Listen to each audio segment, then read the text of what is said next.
Alhamdulillah birahmatihi yatarahamu ibaduhul mu'minun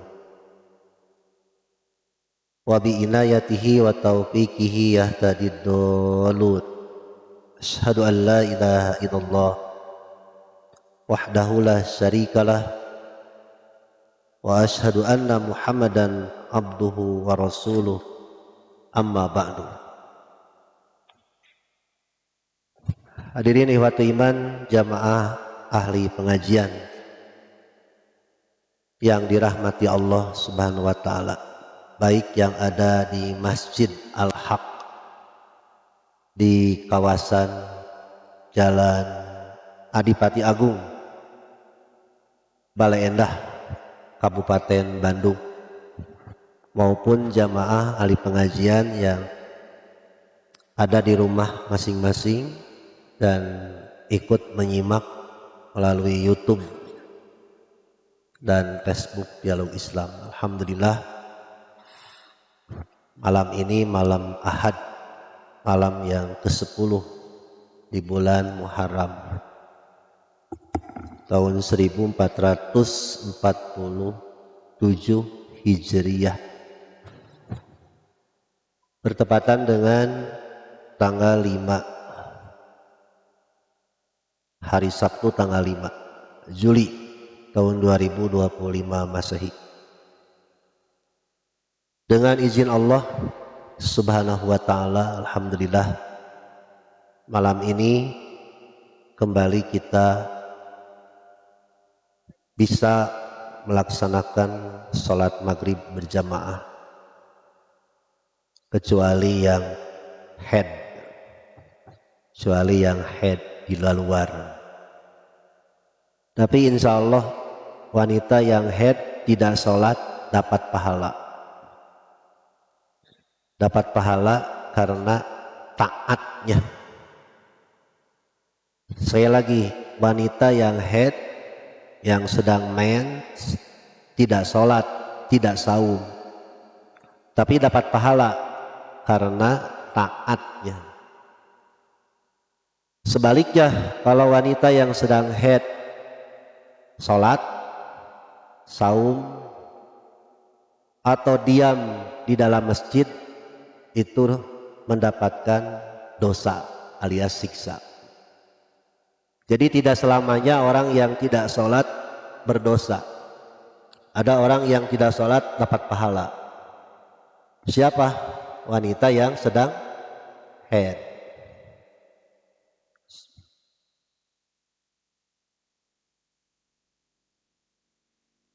Yang kedua, yang tidak berdosa adalah anak kecil, karena belum ada kewajiban. Yang ketiga, hamba sahaya. Yang keempat, orang gila. Kalau bahasa nabinya, majnun. Yang keempat, orang yang sedang tidur. Orang yang sedang tidur tidak berdosa ketika tidak sholat. Orang yang sedang tidur teu sholat, teu doraka. Ya, karas bu, pami urang nuju kulem, lebat waktu sholat, teu sholat tah nu kulem teh teu doraka. Karas bu, ngan kewajiban urang ngagugahkeun anu nuju kulem upami lebat waktu sholat. Jadi lamun aya nu kulem teu ngadangu adan, idza dzakaroha 14 kulem teh teu dosa. Tapi kata Nabi, mani raqada au qafala au nasiya al sholliha idza dzakaroha. Apabila ada orang yang ketiduran, lupa, lalai, maka sholatlah ketika dia ingat. Jadi lamun aya nu teu sholat teh, kemungkinan awewe nu keur head, kemungkinan budak leutik, kemungkinan nu gelo, kemungkinan nu sare. Gitu ya. Nah, Ya, baik. Malam ini seperti malam Ahad pertama. Karena saya libur, kalau nggak salah hampir 2 bulan ya. Ya, 2 bulan ya. Idul Adha libur. Kamari libur Idul Adha. Jadi bejaan deh, hari tasrik libur. Tayenan teu libur. Dan juga kebetulan takdir Allah tadi juga sebagian umat Islam melaksanakan saum 9. Saya tidak saum karena tergering, kerhareeng. Temani ibu di kamari teh di Jumaah teu ibah-ibah. Untung pamajikan bogoheun keneh gitu. Tiris, muriang, tapi ngimaman mah kuat. Ngimaman ngawas kuat, ngan teu kuat teh mandi ke masjid kuat. Teu kuat teh hiji we tak mandi. Jadi untung we gaduh ilmu. Tayamum. Gitu nya. Ka enjing oge dilajeng nu bade saum mangga. Asal nama saum Muharram teh hukumna wajib. Salami di Mekah 13 tahun, di Mekah 13 tahun, di Madinah 2 tahun. Tah pada tahun kedua tanggal 29 Sya'ban turun Al-Baqarah ayat 183 yang mewajibkan saum Ramadan. Saum Muharram berubah jadi sunat. Saum Muharram berubah jadi sunat. Asalnya sehari. Cuma karena ingin berbeda dengan Yahudi dan Nasrani, Nabi bercita-cita tahun depan kalau masih hidup kita akan saum 9 dan 10 Muharram. Maka cita-cita Nabi itu disebut sunnah hammiyah. Sunnah yang baru dicita-citakan, direncanakan, tapi belum sempat kesampaian karena Nabi keburu wafat. Lalu bagaimana yang tidak bisa saum? Masih banyak amal soleh yang lain. Jangan berkecil hati. Sedekah bisa, baca Quran bisa. Ya banyak.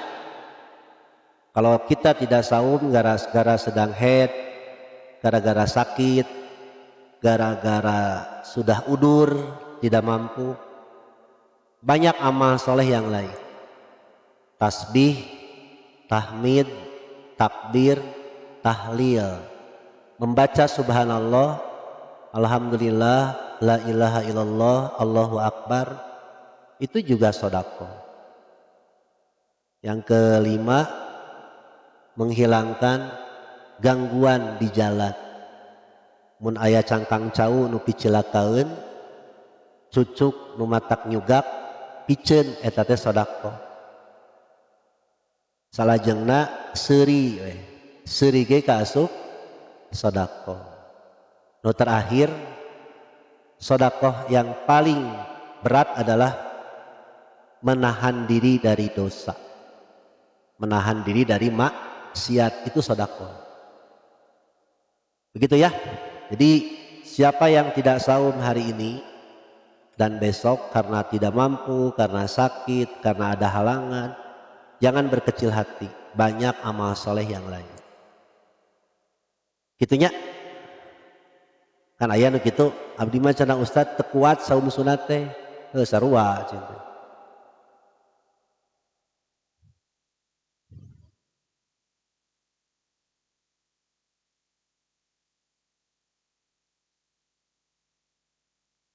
Kumaha tuh? Ya, sing seueur we amal soleh nu lain, saum sunat teu kiat, salat sunat atuh. Salat sunat teh nu paling berat naon? Tahajud. Kedua, tahiyat rawatib. Katilu, duha. Kaopat, tahiyatul masjid. Kalima syukrul wudu. Eta we lemah di salat sunat ge maca Quran atuh. Maca Quran geus teu kadeuleu da geus kolot. Terang teu kadeuleu teu katingali kumaha atuh ngadangukeun teu tiasa eta mah bingung kudu kumaha ya. Dalam pepatah Arab disebutkan kun aliman, jadilah seorang guru. Au muta'alliman, kalau tidak jadi guru belajar. Tidak bisa belajar langsung di kelas dengan guru talaki bertatap muka, talaki langsung bertemu. Au mustami'an, jadilah pendengar ilmu yang baik. Tidak bisa mendengar yang baik. Au muhibban, jadilah pecinta ilmu. Bagaimana mencintai ilmu? Sumbang, dukung, dorong orang yang sedang thalabul ilmi. Gurunya, muridnya dukung. Jik nyai ke masjid, mama moal kuat geus bonge, geus teu ngadenge, tah ieu we mama mekelan bikeun ka ustad keur opieunana. Tak ieu bikeun keur mustami leupeutna, cai herangna, cai entehna, tak ieu bubuahanana karunya ustad teh hudang gering. Menang beja tah eta teh kalebat anu micinta ilmu.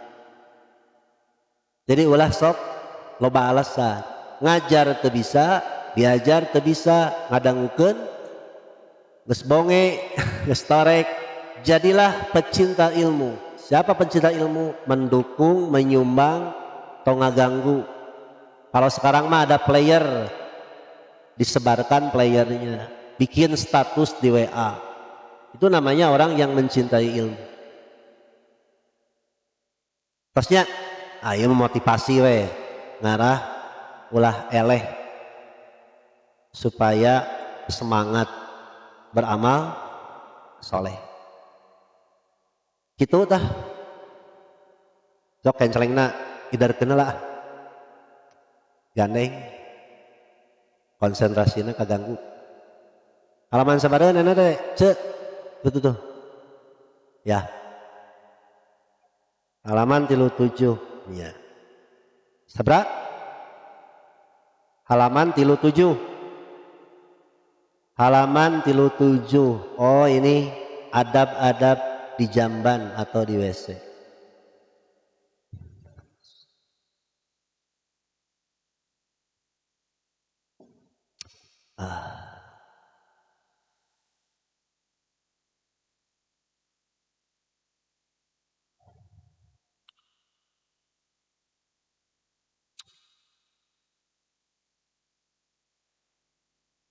Ya, WC, water closet bahasa Arabnya ya, bahasa Inggrisnya, WC, water closet, cai tutup, nutup cai gitu ya. Bahasa Arabnya hamam, bahasa Arabnya hamam. Kemudian tempat yang kosong. Tempat yang kosong disebut khola. Jadi WC dalam bahasa Arab bisa hamam, bisa khola, bisa lagi dairatul miyah. Itu bahasa Arab modern begitu. Tos lah. Tong mikiran bahasa Arab ngalieur.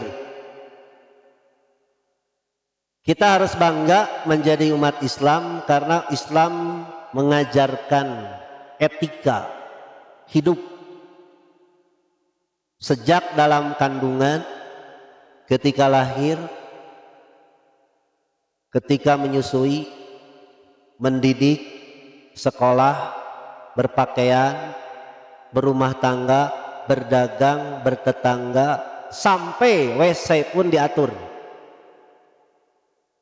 Jarang orang yang membahas tentang WC. Di Islam diajarkan, jadi jangan ajarkan kebersihan kepada orang Islam karena sudah diajarkan. Minimal wajibnya saja wudu 5 kali sehari. Rasulullah menggambarkan, bagaimana menurut kamu? Lau anna, kalau ada di depan pintu rumahmu ada nahron, ada sungai, kamu mandi tiap hari 5 kali sehari. Lalu para sahabat mengatakan, tidak akan ada kotoran yang ada pada badan kami. Kemudian Rasulullah mengatakan, wa kadzalikas shalawatul khamsu, begitu juga salat 5 waktu. Dengan salat 5 waktu bisa menghapus dosa-dosa yang kecil. Jadi bukan hanya umroh. Al umratu ilal umrati kafaratun lima bainahuma, itu betul. Umroh bisa menggugurkan dosa dari umroh yang satu ke umroh berikutnya. Bagi orang yang tidak bisa umroh, sholatnya lu bener. Sholat 5 waktu, duhur, asar, maghrib, isya, subuh, 17 rakaat. Itu secara otomatis menggugurkan dosa yang kecil. Tapi kenapa beres sholat 5 waktu Nabi insorofa, selesai sholat istighfar salasa, beliau istighfar 3 kali. Kenapa selesai sholat wajib Nabi istighfar 3 kali? Karena sadar diri barangkali ada dosa sebelum sholat yang tiap hari dilakukan tapi tidak sadar. Dosa antar sesama, dosa kepada orang lain, dosa kepada Allah yang sulit sekali ditinggalkan, apalagi orang yang suka bermain medsos. Medsos teh ibu nyawa HP, TikTokan, YouTubean, Facebookan, Instagram, snack video. Osok ibu tara, oh berarti teu loba teuing dosa ngan tinggalin zaman. Teu loba teuing dosa ngan tinggalin zaman. Teu nanaon. Makanya sekarang bagi orang yang mau buka medsos, yang saya rasakan ini mah pengalaman, harus berlindung dulu kepada Allah. Karena di sini ada yang menyebabkan masuk surga, ada yang menyebabkan masuk neraka. Jadi kasing saha jalmi nu nyaho medsos, nu sok TikTokan, Facebookan, YouTubean, Instagram, terutama na TikTok sareng snack video kan eta mah langsung klik berebet. Berita bohong banyak, hoak banyak, pimaksiateun seueur, pinarakaeun, palatak, pisurgaeun ge aya.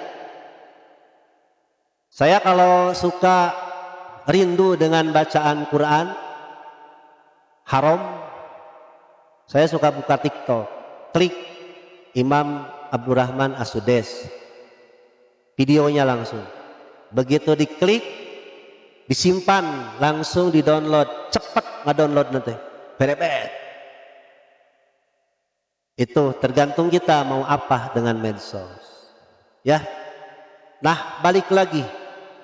Aturan Islam itu aturan yang sangat lengkap, sangat sempurna, diatur. WC saja jadi perhatian. WC. Sudah mah sholat menggugurkan dosa, sebelum sholat apa? Wudu. Wudu tidak bisa tayamum. Itu sudah dari air yang dibersihkan, air yang membersihkan anggota tubuh itu menggugurkan dosa. Belum sholat. Tetapi sholat yang mana yang akan menggugurkan dosa itu? Mandi yang mana yang membersihkan kotoran? Apakah setiap yang mandi membersihkan kotoran? Belum tentu. Apabila air yang dipakainya kotor, Yang kedua, tidak digosok. Yang ketiga, tidak pakai sabun. Kalau sekarang ya, kalau dulu mah pakai lebu atulah. Terang ibu lebu, abu, ikat kuntuge kan ku bata baheula mah. Nah, tidak setiap mandi itu membersihkan, kecuali airnya bersih, bebas dari najis. Kedua, digosok. Yang ketiga, pakai sabun. Salat pun sama. Tidak setiap salat menggugurkan dosa. Catat oleh ibu dan bapak. Salat baru disebut menggugurkan dosa. Satu, jaga waktunya. Dua, jaga tempatnya. Tiga, jaga berjamaahnya. Empat, jaga kehusuannya. Jaga kehusuan. Lima, ini puncaknya. Jagalah dosanya. Makanya Nabi beres sholat istighfar tiga kali. Padahal Nabi sudah dijamin masuk surga, dosanya diampuni. Tapi Nabi tidak pernah kurang dari 100 kali sehari semalam, 100 kali istighfar dan tobat. Kalau dirinci nih istighfar Nabi 100 kali sehari itu, pertama beres sholat wajib. Beres sholat wajib tuh istighfar 3 kali, kali 5 15. Beres sholat sunat, apakah boleh istighfar? Boleh. Yang ketiga, di saat-saat sedang ingat dosa, tidak sedang ngobrol, istighfar lagi.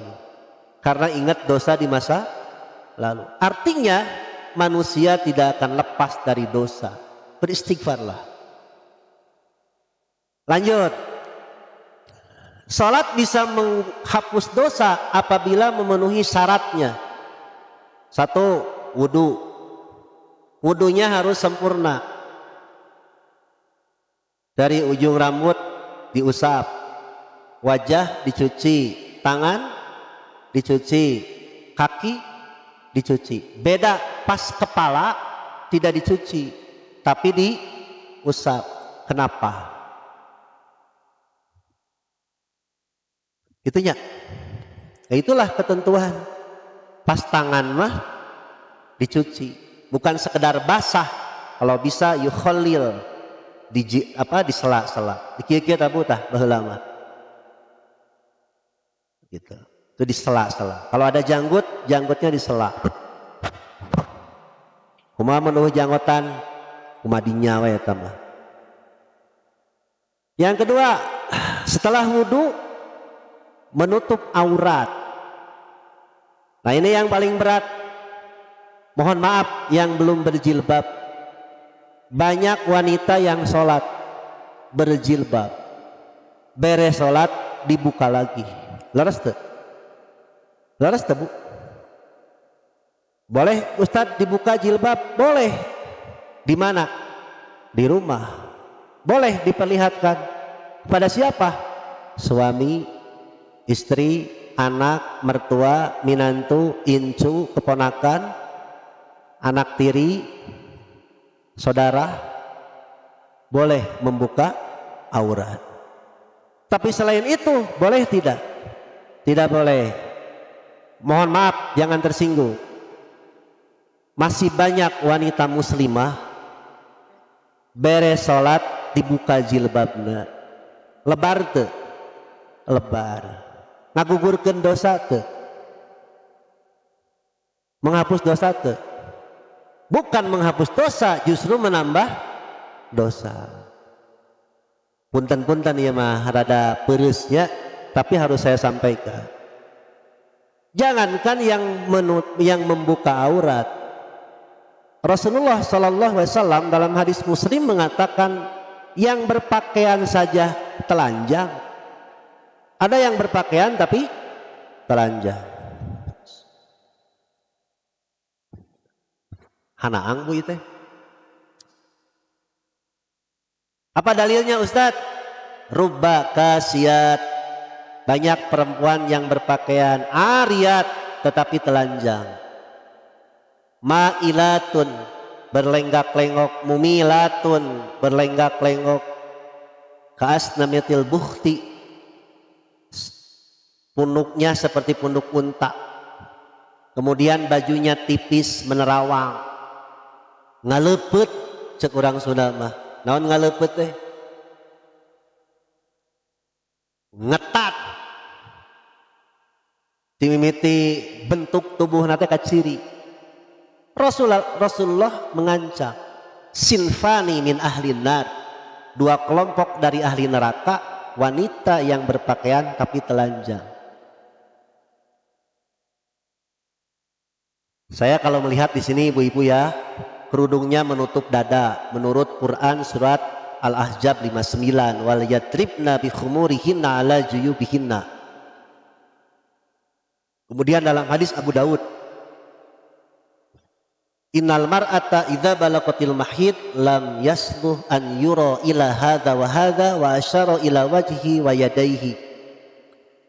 Sesungguhnya wanita yang sudah balik, sudah mens, tidak boleh kelihatan kecuali ini dan ini. Rasulullah menunjuk wajah dan dua telapak tangan. Itu berarti sampean nuroromeheun teh. Nah, berarti sampean teh aurat. Ngartos? Saur saha teh teh? Saur saha? Saur Nabi lain saur Ansarudin.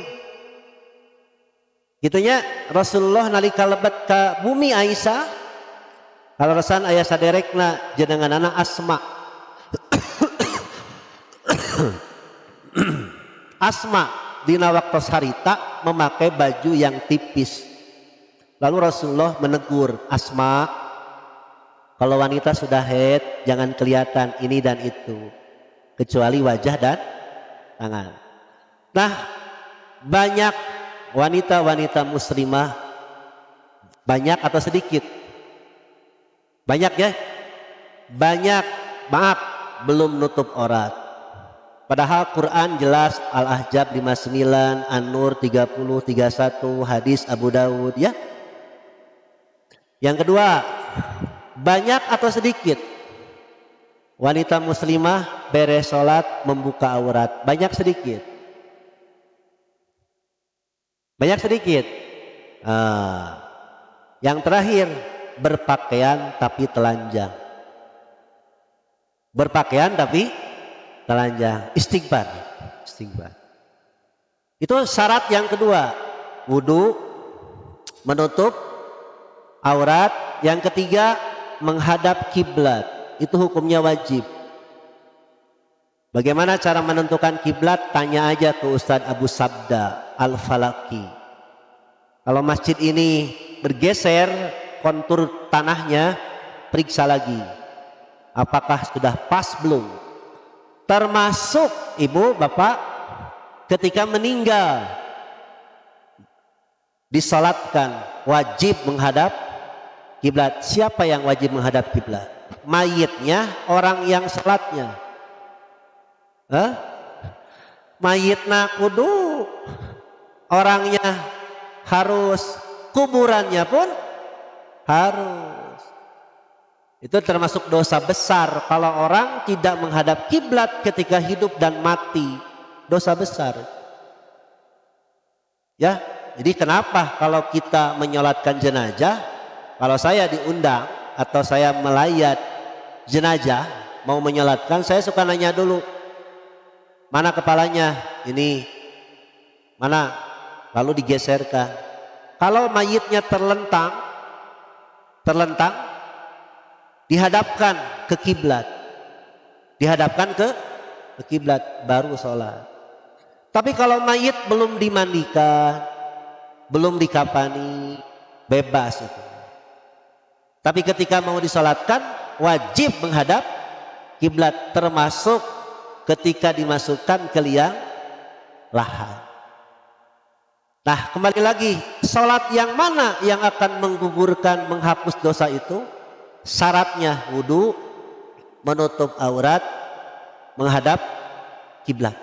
Itu syarat. Kemudian yang keempat, usahakan, paksakan mengerti apa yang dibaca. Apa dalilnya? Quran surat An-Nisa, la taqrabus sholata wa antum sukara hatta ta'lamu ma taqulun. Janganlah kamu sholat sambil mabuk hingga kamu mengerti apa yang kamu baca. Berarti syarat sholat berikutnya, usahakan sebelum sholat mengerti dulu apa yang dibaca, apa yang akan dilakukan. Makanya bersyukurlah kalau di Masjid Al-Haq saya kebagian ngebahas bab sholat. Lamun maca buku mah da babari kusorangan ge bisa. Ya, maca buku mah babari kunyalira ge biasa. Ieu mah di masjid bari ngarieu. Nu hilap kaemutan deui. Jeung beda diterangkeun ku ustad jeung maca mah nya. Beda, coba lamun maca sorangan mah kadang-kadang gogodana teh kring HP di sada. Naonna gogodana teh? Ari di masjid mah kersa teu kersa, daek teu daek, kedah ngadangukeun. Teu aya istilah ngaji bari udud di masjid. Bari cikopi eueuh. Ya, di masjid mah. Leres teu? Nah, kitu diantarana ngaji. Atos, asim goreng ibu pahang itu yang cikopi. Ngandaya cikopi. Heureuy kita. Teraskeun. Salat bisa menggugurkan dosa dengan syarat seperti tadi. Usahakan. Kedah ngartos naon Allahu Akbar, naon alhamdulillah, naon ruku, naon sujud. Insyaallah engke kapendak. Insyaallah engke kapendak. Leletikan we ieu mah. Naon sababna urang sok takbir Allahu Akbar. Allah Maha Besar. Maha besar teh naonana? Maha besar ciptaannya, maha besar rizkinya, kekuasaannya, pertolongannya, maha besar aturannya. Itu Allahu Akbar. Apa kebalikannya? Kalau kita mulut mengatakan Allahu Akbar, berarti jangan menjadi orang yang merasa diri besar. Cek bahasa legegna mah tuh gampang nak. Mulut kita mengatakan Allahu Akbar, prakteknya janganlah menjadi orang yang takabur. Naon takabur teh? Sombong. Karena sih bu, jadi kayak Allahu Akbar. Muasieun ku jurig. Muasieun ku jurig. Keur kieu teh Allahu Akbar. Aya jurig ngaliwat yosieun, tah berarti teu bener maca Allahu Akbar. Dan maca Allahu Akbar bari ngarti mah muasieun ku jurig ibu keur nyalira nonton TV ujug-ujug pareuh we TV sorangan. Ujug-ujug cai nyamperkeun aya teh nu kitu. Wah, waduh. Waduh eta mah euceuk cenah beja. Tah ku Allahu Akbar wae leungit sebenarnya mah kasieun teh.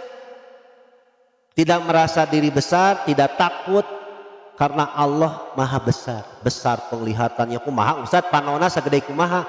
Tong dibayangkeun kitu. Nu jelas Allah teh melihat, mendengar. Kalau saya sekarang terganggu ngaji karena ada motor yang lewat, kendaraan yang lewat, Allah tidak pernah terganggu meskipun ada yang ngobrol. Jangankan diucapkan, baru direncanakan dalam hati, baru terbersit dalam pikiran, Allah sudah tahu. Itulah Allahu Akbar. Tos balik deui bab WC. Balik deui bab WC. Ternyata bab WC ini adalah diantara kesempurnaan untuk sholat. Kesempurnaan untuk sholat. Yang pertama, Nabi kalau masuk WC berdoa. Dalam hadis yang diriwayatkan oleh Imam Al-Bukhari dan lain-lain karena banyak. An Anasin radhiyallahu an qala kana Nabiyyu sallallahu alaihi wasallam idza dakhala adalah Nabi apabila masuk al-khalaa Ayah ibu nabukuna al khola apa artinya? Tempat kosong. Dalam bahasa Arab, orang yang berduaan di tempat kosong namanya kholwat. Namanya apa? Kholwat. La yakhluwanna imra'atun illa wa maha dzum mahramin. Tidak boleh seorang perempuan berduaan di tempat yang kosong kecuali bersama perempuan itu ada mahram. Kholwat artinya berada di tempat yang kosong. Tempat yang kosong disebutnya khola. Bahasa Arabnya khola, terjemahna WC, toilet. Pertanyaannya, punten. WC dan toilet apa bedanya? Kalau WC ada tempat buang air besar katanya. Kalau toilet tidak ada, begitu ya? Itu bahasa Indonesia. Tapi dalam bahasa Arab, setiap tempat kosong untuk membuang air besar atau air kecil atau untuk mandi disebutnya khola. Kan ada pertanyaan, Ustadz, bolehkah kita wudhu di tempat yang biasa kita buang air besar di situ? Boleh. Bolehkah wudhu dalam keadaan telanjang? Boleh tidak? Nggak ulang juga nutunduh. Boleh nggak wudhu dalam keadaan telanjang? Boleh. Di mana? Nah, di mana? Di kamar mandi. Atas ibu, bolehkah wudhu dalam keadaan membuka aurat di tempat luar? Nah, eta masalah namanya. Nah, di Indonesia ada istilah katanya adabnya tidak boleh wudhu dalam keadaan telanjang di WC karena di situ tempat buang air besar. Ting di mana gitu. Tak apalah tiga eta mah. Yang jelas menurut bahasa Nabi atau bahasa Arab, tempat kosong yang biasanya dipakai mandi, buang air besar atau kecil, itulah disebut khola. Boleh dipakai mandi, otomatis boleh dipakai wudhu. Orang teruskan. Adab yang pertama, Nabi ketika masuk WC berdoa. Pertanyaannya, berdoanya di dalam di luar?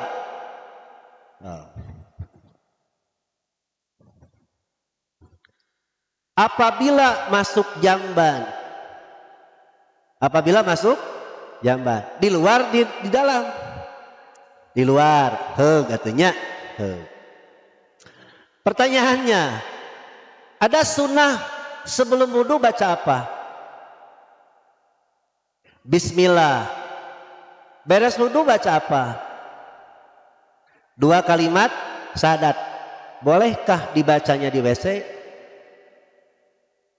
Siata. Jawab. Lah? Apaan WC itu tempat wudhu, tempat mandi, tempat wudhu? Boleh tidak? Nah tuh. Tadi wawaniana tuh lebet ke WC di luar maca doa. Pertanyaan anak, kalau masuk WC kaki kanan dulu, kaki kiri dulu. Aya doa anak. Ngadoana di luar di lepet. Nah di luar cek saha di luar. Siata. Kumaha? Naon hadisna sok sebutkeun. Sok sebutkeun hadisna naon? Cek saha sok naon hadisna tidak boleh dibacakan ayat mana? Cik sok jangan. Pasti pendapat. Kerneangan dina AI. Kerneangan dina AI, Chat GPT. Sok tangan, wabi diantosa. Cing itu payek, ieu mah ngahaja we ngarah mikir. Ari di WC aya jin, aya. Di jero WC, di luar WC. cicing tong nanya ke iya masuk WC Nabi berdoa Allahumma inni a'udzubika minal hubusi wal hoba isi ya Allah aku berlindung kepadamu dari gangguan setan laki-laki dan setan perempuan. Di mana setannya? Di jero nah menang doana di luar atuh kumakuring itu bakat kugus liar dengan Pak Yek sibuk dengan dalia Pak Yek meni hese-hese teuing atuh atas oh engke oh nyang kewe bulan harapnya begini Ibu yang tidak boleh di WC itu adalah membaca Quran. 1, 2 salat ayat sama ayat hadisnya jangan menjadikan WC tempat salat maca Quran tah ibu teh keur nagok di jamban atanapi dina WC duduk muka HP terus saya murotalan di mana tekenging eta mah tapi pami urang di WC aya hubunganana jeung ibadah wudu bismillah kenging di jamban keng bismillah ulangan ulah dituluykeun alhamdulillahirabbil alamin arrahmanirrahim ta eta nu teu kenging tosnya keun nya baik ieu mah ngarah tiasa ngabedakeun we di mana WC tempat wudu tempat mandi aya doa khusus di jamban aya doa nu teu kenging dibaca di jamban contoh kenging teh di jamban tuang kenging teh heuk atuh tong tuang kenging di jamban ngaleueut aya memeh ngaleueut maca naon bismillahnya bismillah tak tinggal tong dibahas eta mah wah Ustaz nu ngaroko di WC meunang umpama bari ngaleueut cikopi tah tosnya kieu ibu lah sim kuring mah rek negeskeun we Rasulullah ketika masuk WC berdoa aku berlindung kepadamu dari setan laki-laki dan perempuan berarti setannya di mana di lepet nah ngadoana di luar tuh ameh keluar pas urang asup manehna keluar pas urang keluar manehna asup kok gitu hanya itu adab yang pertama ya di sini tidak disebutkan ya masuknya kaki kanan dulu atau kaki kiri diringkas jadi apa terus kapan Yek tajan oh abdi mah ngaheureun Pak Yek we ngarah teu nunutan ya baiknya hubungan sobat ya kritis. Yang kedua, tidak memegang kemaluan dengan tangan kanan ketika kencing. Tidak memegang kemaluan dengan tangan kanan. Hadisnya diriwayatkan oleh Imam Bukhari dan lain-lain karena banyak. Bersumber dari Abu Qatadah radhiyallahu anhu qala kana Nabiyyu sallallahu alaihi wasallam adalah Nabi la yamassanna ahadukum dzakarahu biyaminihi. Janganlah salah seorang di antara kamu memegang kemaluannya dengan tangan kanannya. Wa huwa yabul ketika kencing wala yatamassa minal khala biyaminih dan jangan memegang kemaluannya dan janganlah menyentuh dengan kanannya di WC. Wala yatanaffas fil ina dan jangan bernapas waktu minum. Ini sekedar adab ya Bu ya, tidak sampai haram.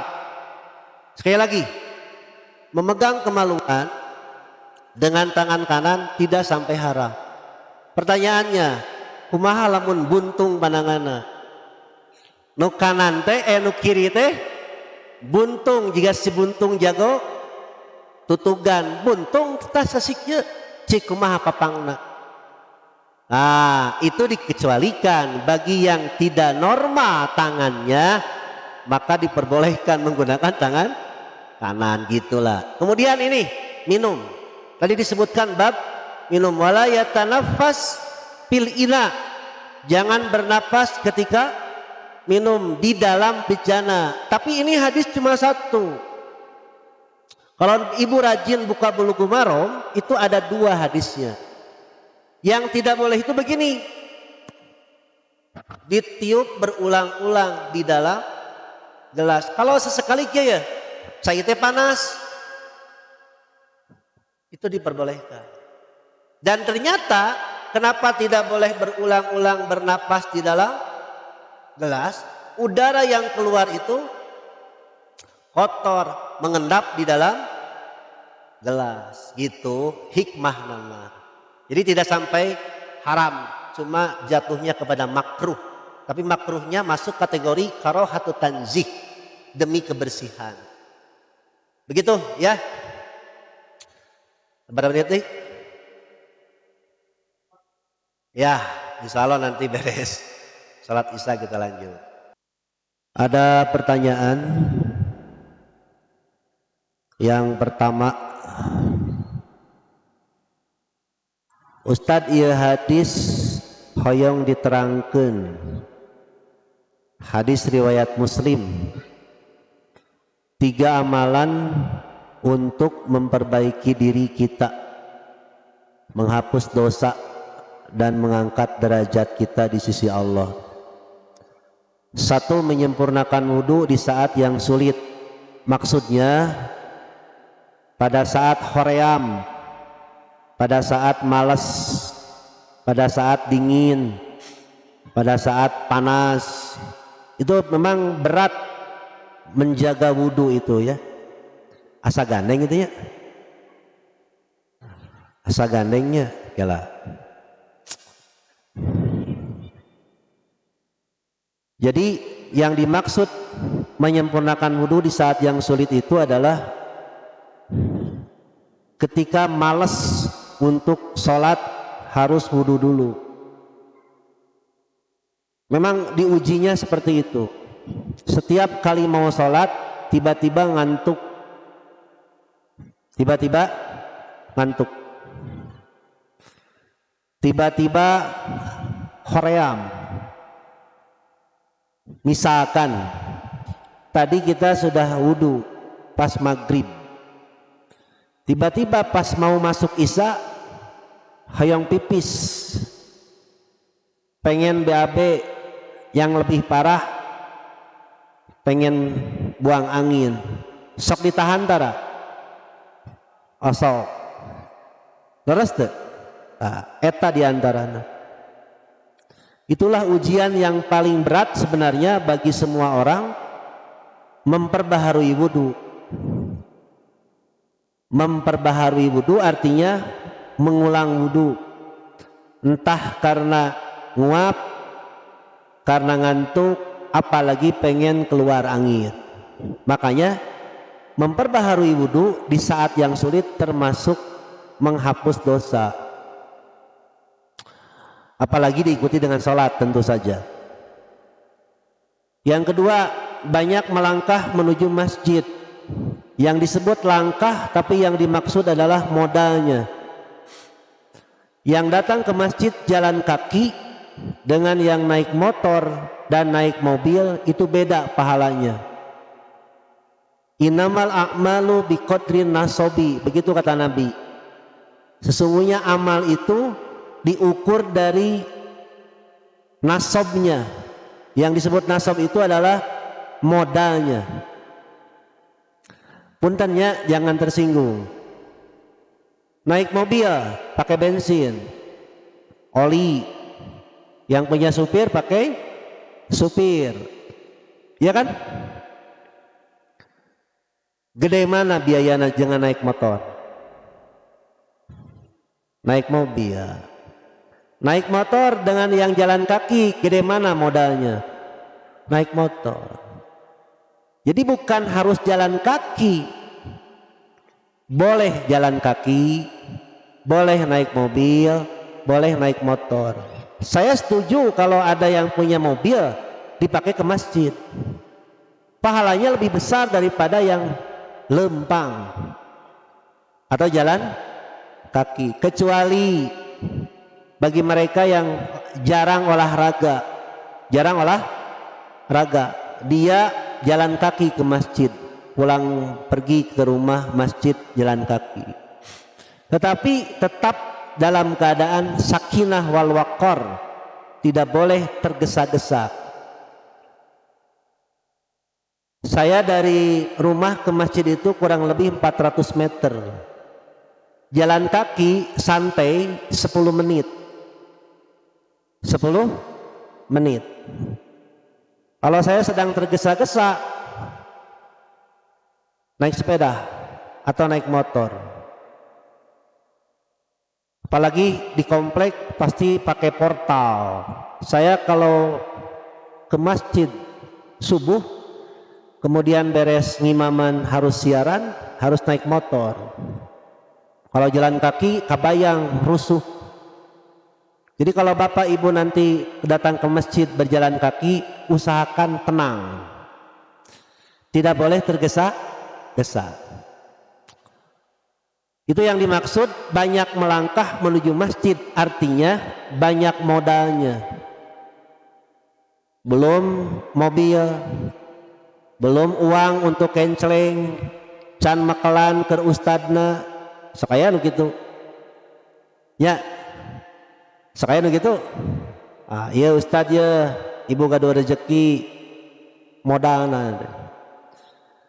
Yang jalan kaki dihitung per langkahnya, kalau mobil dihitung per bensinnya, per olinya, putaran bannya, itu dihitung. Yang jelas sesungguhnya amal itu tergantung modalnya. Kita pakai logika. Orang yang sudah dibuka oleh Allah rizkinya, dagang, ketika merintis dagang itu dari rumah ke rumah, bahkan tidak jarang orang yang hanya sekedar lihat, jangankan membeli, menawar pun tidak. Proses sekarang dibukakan oleh Allah, di mana-mana. Kalau kita ingin modal pertama sekian juta, sekian puluh juta. Yang modal gede, wah, bikin pabriknya, bahan bakunya, plastiknya, segala dibikin. Makanya Cina punten ya punya, Cina mah pasti baroga pabriknya, pabrik segala ayat. Kalau kita baru punya pengusaha muslim di Balai Endah, Haji Sabkumar dengan Nazar Pen, pabrik cat, itu kan wajib didukung, wajib dibelian. Minimal kalau pedagang muslimah pasti ngaluarkan zakat, kan gitu. Itu sudah pasti, lamun teu zakat doraka. Lamun teu zakat doraka, dan itu sudah biasa zakat. Nah, semakin besar modalnya, semakin besar pengorbanannya, semakin besar keuntungannya, semakin besar juga resikonya. Makanya dalam ilmu manajemennya ada manajemen resiko. Nah, Allah akan menghitung dari modalnya. Jadi ulah sok naonnya, ulah sok pedit ngaluarkeun modal. Modal yang pertama merintis itu menggunakan kaki. Lama-lama naik motor, naik mobil, punya supir, punya karyawan, itu modal. Nah, Allah akan menghitung dilihat dari segi modalnya. Begitu ya. Kartos tuh. Yang ketiga, menunggu sholat setelah sholat. Artinya ada waktu sholat yang pendek. Contoh dari maghrib ke isya. Apabila kita menunggu waktu isya, menunggu waktu isya di masjid, itu dihitung seperti sholat. Tapi ada waktu sholat yang panjang, tidak mungkin kita tunggu di dalam masjid. Duhur, asar, maghrib. Maksudnya menunggu sholat setelah sholat artinya kita harus ingat dan sadar bahwa kita akan sholat lagi. Dan kalau dihitung-hitung sholat yang kita lakukan tidak lama, paling lama 10 menit kali 5 50 menit. Tambah sholat sunat sajam aya ayahnya sakedeung sajam ya itulah bisi era teuing 50 menit Pak. Salat wajib, salat tahajud sabaraha jam? Paling lama 1 jam, sedengna setengah jam, sedeng teh. Nah itu yang dimaksud menunggu salat setelah salat. Jadi bukan berarti kita beres sholat nunggu lagi, tidak bekerja, tidak berdagang, tapi hati kita ingat bahwa nanti di saat kita sedang bekerja ada waktu sholat yang harus ditunaikan. Kecuali sholat isya. Nah ini yang belum bisa dilaksanakan di sini. Sebab kalau ngaji diteruskan sholat isyanya di akhir, biasanya sok balubar. Makanya sholat isyanya awalkan, tapi di masjid yang lain sudah biasa maghrib isya dilabrak sampai beres pengajian baru sholat berjamaah. Itu tergantung kebijakan suatu daerah, bebas teman. Cuma Nabi pernah sholat isya jam 11, kalau dihitung dari jam sekarang jam 11. Di urang mah teu kuat atuh ngaji jam 8 wae geus luak liuk. Si Ustadz ngomong wae cenah. Ya geus jam 8 kan gitu ya. Nabi mah sampai jam 10, jam 11 kalau dihitung dengan waktu sekarang. Gitu ya. Pertanyaan kedua. Saya punya penyakit penebalan dinding rahim. Siklus head. Jadi tidak teratur. Kadang sebulan tidak head. Sekali head panjang sampai 2 minggu belum beres keluar darahnya terus. Gimana sholatnya? Ini biasanya orang mau menopause. Yang kedua gara-gara alat kontrasepsi. Alat kontrasepsi itu KB itu menyebabkan darah head tidak teratur. Ambillah yang minimal. Minimalnya berapa biasanya? 7. Rata-rata ya perempuan head 7. Itu aja yang jadi pegangan. Sisanya berarti bukan head, istihadah. Caranya bersihkan headnya, kemudian wudhu, tidak usah mandi. Kalau darahnya sedang banyak-banyaknya, sholatnya boleh dijamak takhir. Duhur ditarik ke asar, itu diperbolehkan, namanya istihadah.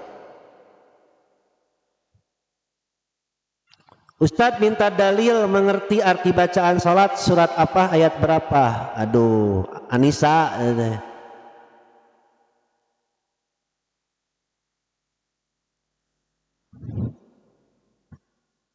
Surat An-Nisa ayat 43. Sholat itu harus mengerti. An-Nisa ayat 43. Usahakannya. Tadi Pasap Kumar maca surat naon? Al-Baqarah. Ngartos tuh dibacana. Ngartos jangan ponok. Ngan 5 genep ayat awal. Nu kadua surat naon? Alfiyah. Ngartos tuh. Kabayang tuh keur maca surat Alfiyah kabayang naon? Gajah naon? Gajah ngamuk, gajah meta. Pasukan gajah. Ya. Kenapa Al-Quran surat An-Nisa ayat 43 menganjurkan hendaklah mengerti apa yang dibaca biar ada kehusuan. Cik abdi rek naros. Tadi abdi maghrib maca surat naon? Ngahulangnya. Mau ada bejaan. Payek surat naon? Catet. San apa? Tak apa. Tapi eusina ngartos teu. Aya nu ngartos surat Al-Hadid surat ke-57 ayat 20, 21, 22, 23, 24 nerangkeun dunia. Yang kedua harus istighfar, yang ketiga harus sabar kepada musibah supaya tidak putus asa, supaya tidak terlalu gembira dengan nikmat. Yang keempat, hendaklah memberikan hartanya ketika dapat musibah. Al-Hadid 57 juz ke-27. Bisi ya mah. Nah itulah kenapa kita disyaratkan, diusahakan mengerti apa yang dibaca. Malamun tak apal Ustad, nu apal we qul huwallahu ahad. Naon hartosna? Katakan Allah itu satu-satunya disembah, satu-satunya diminta pertolongan, satu-satunya diminta perlindungan, tong menta kasalian ti Allah. Kecuali menta cai kenging teu kajalmi. Kenging abdi hayang cikopi mang ngadamel cikopi misal kenging teu kenging, tapi nyungkeun kesehatan, nyungkeun kaberkahan, nyungkeun pelanggan sumping eta kasaha ka Allah. Tong kadukun Ustad doakeun ibu bade icalan mugi sing seueur nu meser, kusim kuring didoakeun ya Allah muga si ibu eta icalanana sing pajeng, sing barokah, sing sehat. Kenging tapi lamun datang ka Ustad tuluy ku Ustad dijampean segala rupa make cai nu kararitu tah eta nu teu kaharti kitu. Qul huwallahu ahad teh nya. Terus kita buka YouTube-nya Pak Yek mau naros. Oh saepkeun heula, kaburu saep. Ya, kita buka di YouTube. Mana itu YouTube teh? Oh iya. Menyimak saja. Kita buka Facebook.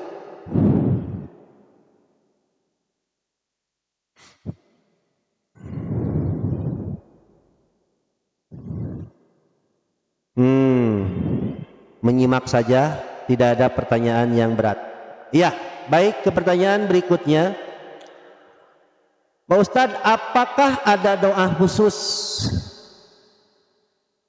buat bapak yang sudah meninggal untuk dimaafin kesalahan anaknya karena semasa hidupnya anaknya suka mengecewakan bapaknya, bisa dibilang anak itu durhaka? Tidak ada doa khusus kecuali Rabbik firli waliwa hidayah warham huma kama rabbayani shagiro. Itu aja. Kalau rada panjang Rabbana firli waliwa hidayah walil mu'minina yauma yakumul hisab, ada panjang surat Ibrahim itu ya. Pengen panjang lagi Allahumma firil mu'minin wal muslimin al ahya minhum wal amwat, silahkan. Tapi untuk orang tua saya kira sudah cukup Rabbik firli wali walidayya warhamhuma kama rabbayani shagiro. Lanjutnya teruskan amal solehnya. Yang ketiga, sambungkan silaturahmi dengan saudara-saudaranya.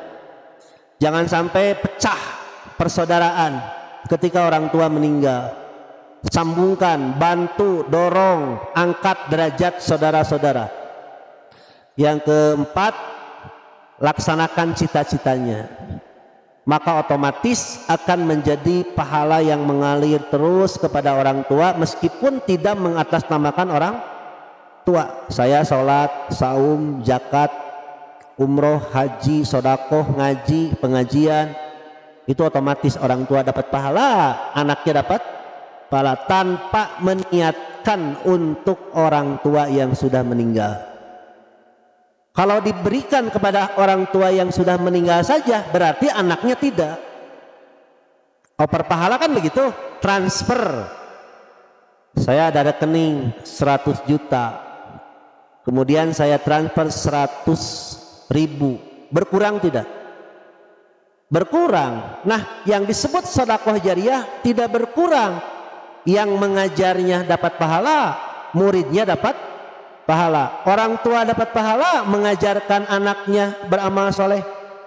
Ketika orang tuanya meninggal dilanjutkan oleh anaknya, anaknya dapat pahala dari amal solehnya, dan orang tua pun dapat pahala dari amal soleh ketika masih hidup mendidik anak. Beresnya tidak dikurangi sedikit pun.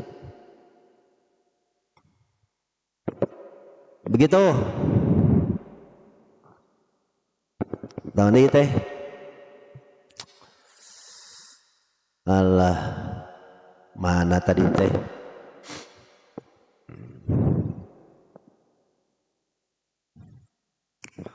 apakah ada amalan khusus di bulan Muharram? Tidak ada, kecuali hanya saum 9, 10 Muharram. Tidak ada amalan apapun yang khusus kecuali saum. Salat khusus tidak ada. Salat khusus tidak ada. Doa khusus tidak ada, kecuali setiap awal bulan Hijriah.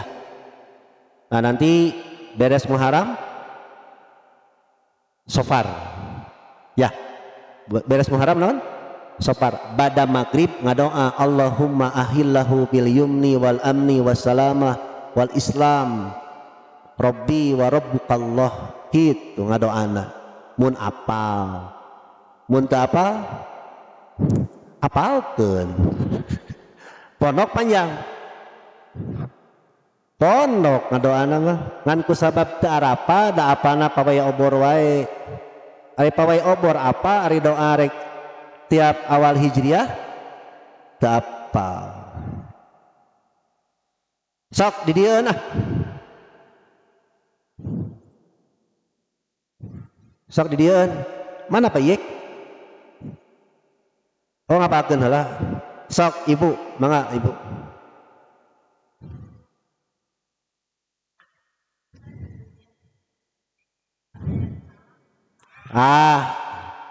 Ya.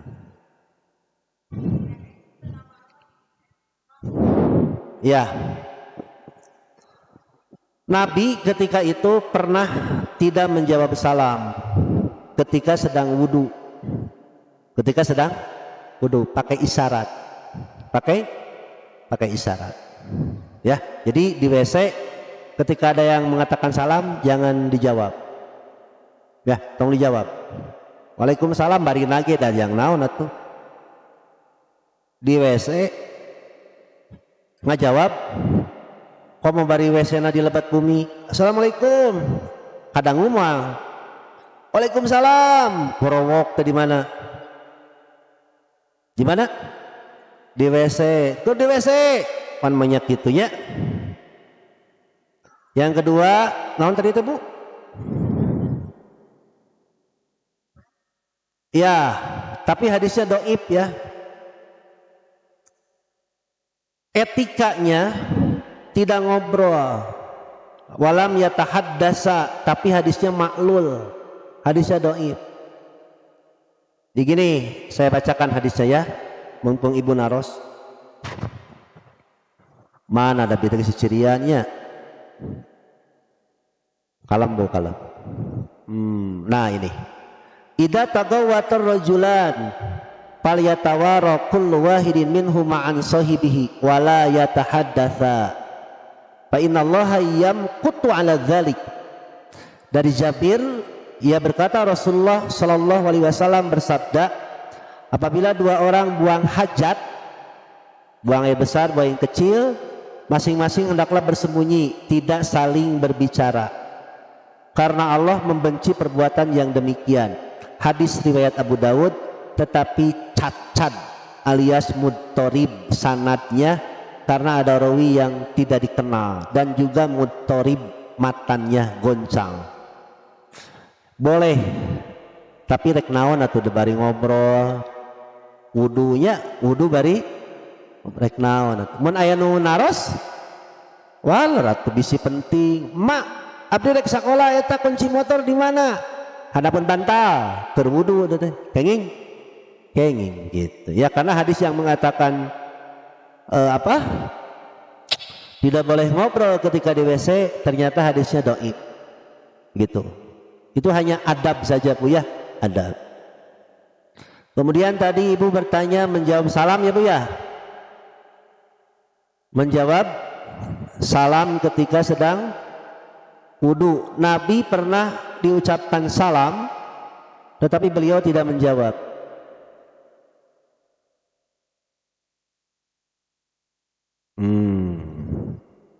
Kalam Bu, kalam.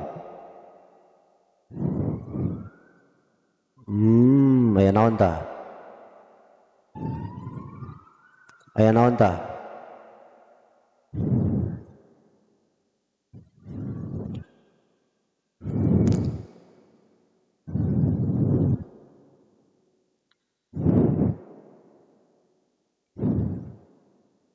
Tos punya engke mun kapenak mun emut ku abdi dibacakeun deui.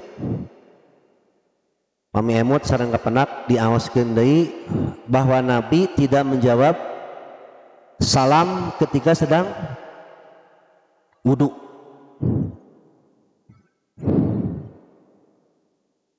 Nah, ada pertanyaan.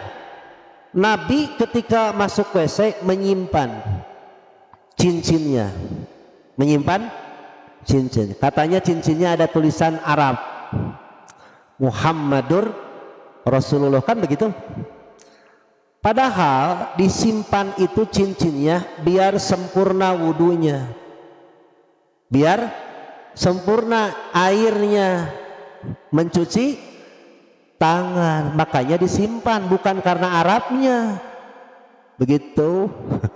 Tapi di urang mah karena aya Araban. Kumaha mun keur di WC Ibu urang teh emut hafalan Quran kenging teu. Nah, keur di WC teh ngalamun inget tek ditalar kabayang we hafalan Quran, ulah dihaja we komo dibacakeun mah tayana HP ye nya. Dina HP teh aya aplikasi Quran, aya hadis, kenging di sana ke jamban, kenging ngantong dibuka si aplikasi teh, geus kitu ditonton atau mendengarkan pengajian YouTube di mana? Di WC kan teu pantes ya. Gitulah. Sok non ya.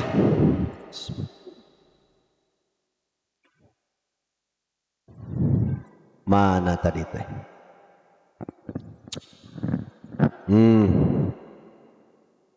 Tos taruang can Ibu? Pak anu saraum tos taruang da can? Tacan? Tuh urang tutup nya karunya. Urang tutup kat singari geus sarpa.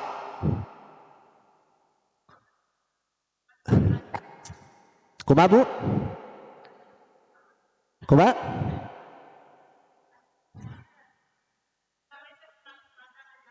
Nasi Padang. Eta aya. Bu Eis tah. Bu Eis tah. Kumaha Bu?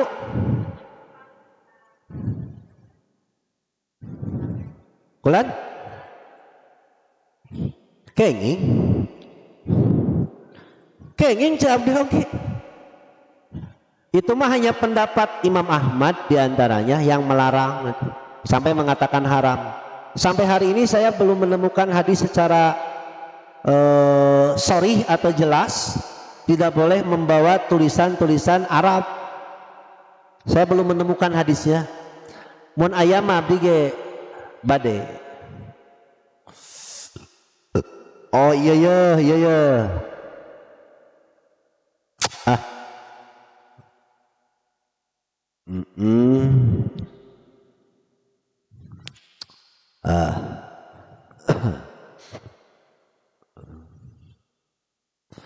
Rasulullah pernah diucapkan salam sedang kencing, Pasallama falam yarudda alaihi. Mengucapkan salam kepada Nabi sedang kencing tapi Nabi tidak menjawabnya. Itu dalilnya ya, falam yarudda alaihi gitu. Jadi saya belum menemukan sampai hari ini dalil yang mengatakan tidak boleh membawa lapad-lapad Allah atau bahasa Arab ke dalam WC. Cik ibu terakhir keluar di zaman maca naon? Kupronaka dilebet di luar. Lah? Kenging dilebet, kenging di luar. Kupronaka. Beres PAB sok alhamdulillah. Ibu pamitos beres ngiceun sok hampang ka. Sok refleks keluar kalimat alhamdulillah lancar lagi. Kenging nang lagi dulu itu alhamdulillah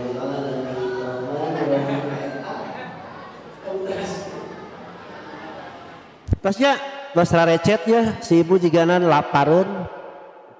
Oh naon ibu terakhirnya abdas wudu.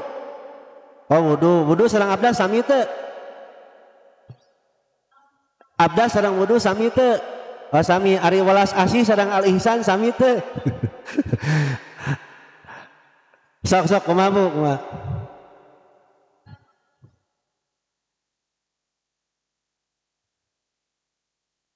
Kumaha cik uyan deui.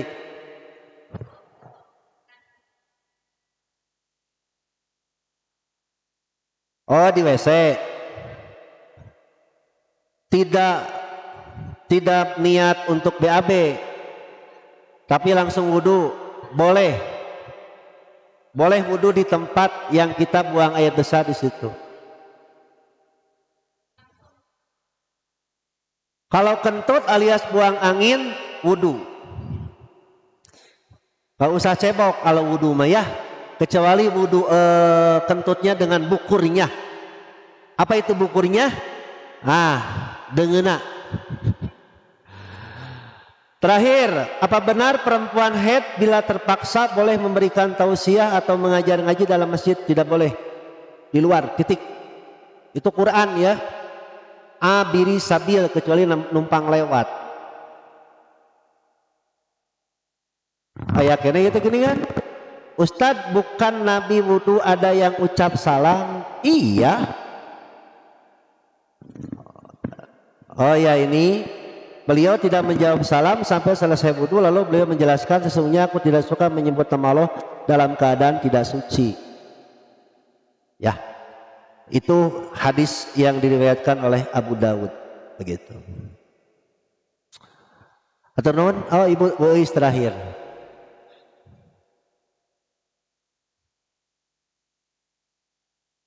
Ya.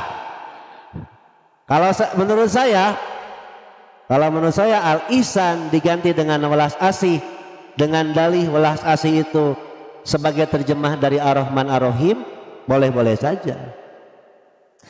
Cik, turang terjemahkeun Bismillahirrahmanirrahim. Kalayan asma Allah nu maha welas, maha asih. Naon bahasa Arabna? Ar-Rahman nirrahim. Ari al-ihsan. Al-ihsan itu antak budallah ka'annaka tarahu. Kamu bernyembah kepada Allah seolah-olah kamu melihat. Fa illam takun tarahu fa innahu yaraka. Meskipun kamu tidak melihatnya, Allah melihat. Saya tadi buka jawaban gubernur ketika dikritik nama al-ihsan jadi welas asih. Kata beliau welas asih itu sebagai terjemah dari ar-Rahman ar-Rahim begitu. Kalau saya sih tidak jadi masalah asal jangan niat ingin merusak Islam. Kia ibunya kaidah bahasa ya abdi bukan pro KDM nya bisi aya di dia nu ngewa ka KDM karena musyrikna wallahu alam abdi mau komentar. Jadi ningalina kan berita ayeuna mah sok dipotong puntennya abdi mah moal cuet kanu hideung konteng kanu koneng kieu we lah. Maqasidul lafdi ala niyati lafidi. Maksud suatu lafaz tergantung yang melafadzkan. Tujuannya apa? Kenapa ini dikasih nama al-haq? Di zaman Nabi ayat Masjid Al-Haq. Saya ayat masjid Nabi dinamian Masjid Al-Haq, Masjid Baitul Qumar ayat. Kenapa disebut Baitul Qumar? Yang tahu yang ngasih namanya, ya kan begitu. Makanya kalau ingin tahu jawabannya, kenapa ada wacana atau sudah jadi Al-Ihsan diganti dengan welas asih, yang wajib menerangkan gubernur. Yang wajib menerangkan siapa? Gubernur. Saya mah bukan yang ganti namanya. Cuma secara bahasa kalau welas asih terjemah dari Ar-Rahmanir-Rahim sah-sah saja. Nu penting mah benar cara melayaninya nya. Kan begitu. Aing ngaran punten ari ngaran Islami tapi kalakuan tidak Islami, kan begitu. Ada orang namanya Soleh tapi kalakuan aya ngaranna Salamat ari pek cilaka. Leres teu? Tapi nama penting. Nah, ini digoreng seolah-olah katanya, baru katanya gubernur anti Islam, seolah-olah begitu. Sampai manjang, nanti adzan pun akan diganti dengan bahasa Sunda. Allahu Akbar, Allahu Akbar. Kema moal aya Allah Maha Agung, Allah Maha Agung, Gusti Nu Maha. Kitu mah tong tebih teuing atuh kadinya mah. Jadi Bu Is saur abdi mah ngarah aman antosan we pernyataan resmi ti anjeunna kumaha. Tapi abdi namanya salangkung ninggal di Instagramna walaran anjeunna naon. Keun bae lah. Nu penting mah eusina we. Pelayanan anak saya kamu gratis banyak, pelayanan saya gratis atas cek abdi gitu, cik digentos ya Al-Haq kenging teu masjid yang benar kenging teu masjid kebenaran kenging teu kenging. Nah makanya yang teu kenging ya dah gitu Bu, abdi kirang bijaksana upami narjamahkeun istilah batur. Kan upami ditinggal tina kacamata bahasa aslina gitu. Ari ihsan mah bahasa Nabi langsung ya, anta budallah ka anaka tarahu fa ilam takun tarahu fa innahu yaraka. Welas asih cenah saur anjeunna terjemahan tina Ar-Rahman Ar-Rahim. Mungkin anjeunna gaduh tujuan nu sanes. Abi mau komentar bisi salah. Tosnya tos tabu dalapan si ibu tos garo-garo teu tos elek kesek keng. Hatur nuhun ka sadayana, moga-moga urang tiasa tahajud ke bengi. Anu tiasa saum moga-moga tiasa saum. Oge anu biasa salat ka masjid tiasa salat subuh berjamaah ka masjid. Hatur nuhun ka sadayana. Rabbana atina fid dunya hasanah wa fil akhirati hasanah wa qina adzabannar. Wassalamualaikum warahmatullahi wabarakatuh.